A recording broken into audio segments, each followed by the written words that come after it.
শ্রীমদ্ ভগবদ গীতা মাহাত্ম্য। পদ্ম পুরাণে দেবাদিদেব শিব কর্তৃক ভগবদ গীতার মহিমা কীর্তন। দ্বিতীয় অধ্যায়। ভগবান বিষ্ণু বললেন, প্রিয়ে লক্ষ্মী, আমার কাছে তুমি ভগবদ গীতার প্রথম অধ্যায়ের মাহাত্ম্য শ্রবণ করছ। এখন দ্বিতীয় অধ্যায়ের মাহাত্ম্য মন দিয়ে শ্রবণ করো। কোনো এক সময়ে দক্ষিণ দেশের পাণ্ডারপুর শহরে দেবশ্যাম নামে এক পণ্ডিত ব্রাহ্মণ বাস করতেন।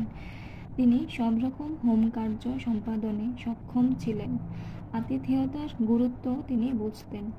তিনি তার কাজের দ্বারা সকল দেবদেবীকে তুষ্ট করতেন, কিন্তু মনে তার সুখ ছিল না। আত্মার সঙ্গে পরমাত্মা সম্পর্কিত জ্ঞান লাভে তার বাসনা ছিল। শেষের দিকে তিনি অনেক যোগী ও তপস্বীদের আমন্ত্রণ করে তাদের প্রতি সকল প্রকার সেবা সম্পাদন করে তাদের কাছে পরম তত্ত্ব সম্বন্ধে জানতে চাইতেন। এইভাবে তার জীবনের বহু সময় কেটে গেল। একদিন ভ্রমণকালে তিনি দেখলেন এক যোগী তার নাসিকার অগ্রভাগে দৃষ্টি নিবদ্ধ করে পদ্মাসনে গভীর ধ্যানমগ্ন হয়ে আছেন। দেবশ্যাম বুঝতে পারলেন যে এই যোগী সম্পূর্ণ শান্তিপ্রিয় এবং জড় বাসনা শূন্য। গভীর শ্রদ্ধা ও সম্মানের সঙ্গে দেবশ্যাম সেই যোগীর শ্রীচরণে পতিত হয়ে জানতে চাইলেন যে কী করে তিনি পূর্ণ মানসিক শান্তি পাবেন।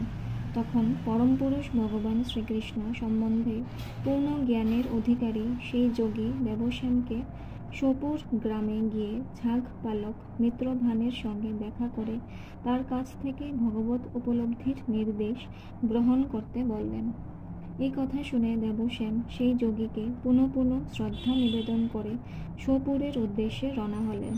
সেখানে পৌঁছে উত্তর দিকে তিনি এক সুন্দর বন দেখতে পেলেন। ওই বনেই মিত্রভান বাস করত। বনে প্রবেশ করে দেখলেন যে একটি ছোট নদীর তীরে প্রস্তর খণ্ডের উপর মিত্রভান বসে আছে। মিত্রভানকে খুব সুন্দর এবং সম্পূর্ণ শান্ত দেখাচ্ছিল। বনে মৃদু মন্দ বাতাস বইছিল এবং চতুর্দিক থেকে সুন্দর সৌরভ নির্গত হচ্ছিল। যত্রতত্র ছাগলের পাল শান্তিতে ও নির্ভয়ে ঘুরে বেড়াচ্ছিল। কয়েকটি ছাগকে বাঘ ও অন্যান্য হিংস্র জন্তুর পাশে উপবিষ্ট অবস্থায় দেখা গেল।